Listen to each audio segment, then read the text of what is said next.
The man was horrified to discover that the laws governing this world seemed to be linked to prime numbers. For example, apples always have 5 seed chambers, flower petals are mostly in groups of 3, 5, or 13, and even human DNA consists of 23 pairs of chromosomes. Perhaps the essence of the universe is hidden within these prime numbers. But just as he was excitedly telling Professor Robert about his discovery, the professor suddenly interrupted him. Even Newton, who studied theology in his later years, would never have dared to propose such absurd and heretical ideas. You shouldn't waste your time on this. I have seen others waste theirs, and it's...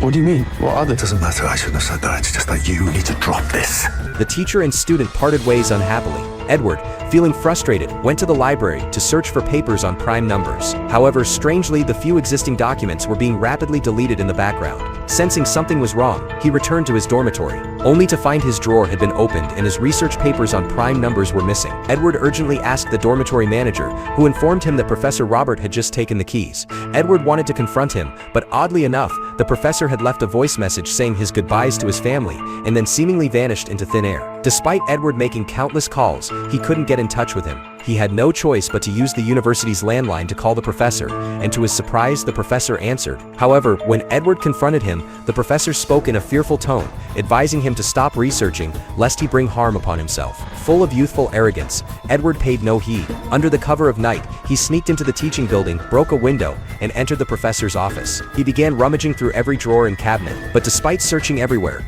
he couldn't find his research papers. The only thing left to check was the trash can.